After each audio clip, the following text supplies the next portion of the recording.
Hit Radio, l'essentiel de l'actualité. Justice Totoum.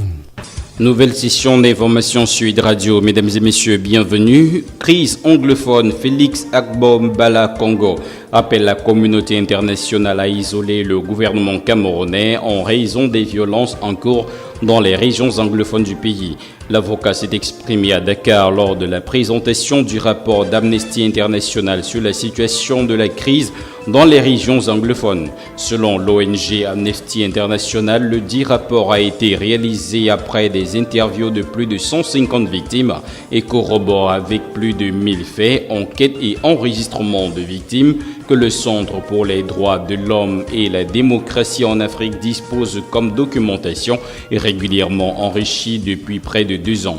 Voilà pourquoi l'ONG estime qu'il est temps d'isoler le gouvernement camerounais et de revoir la coopération militaire en cas de violation flagrante des droits humains.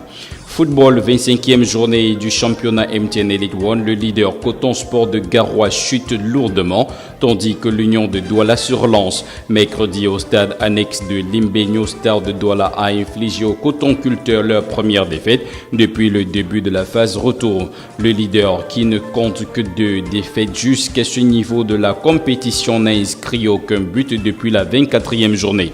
Le départ de son meilleur artificier, le Tchadien Mario Soumouandil Madi, pour une équipe professionnelle en Europe est apparemment la principale cause des contre-performances du vice-champion sortant.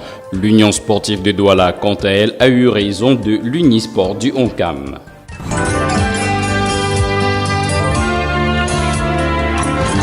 L'actualité internationale. La Cour pénale internationale a finalement décidé de remettre Jean-Pierre Bemba en liberté provisoire. C'est en Belgique que l'ex-vice-président congolais a choisi d'attendre la peine qui doit lui être infligée dans le cadre de la 2e affaire qui l'oppose à la Cour pénale internationale.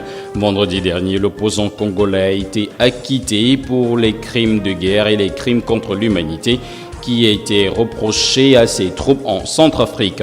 Guinée équatoriale, le président annonce la tenue d'un dialogue politique qui devrait commencer le mois prochain. Pour Teodoro Obiang-Nguema, le but de cette table ronde est de préserver la paix et le développement. Dans un discours télévisé, le chef de l'État a appelé les Guinéens de la diaspora à rentrer au pays. Fin de cette édition d'information, mesdames et messieurs, merci de l'avoir suivi. Hit Radio, une info d'avance.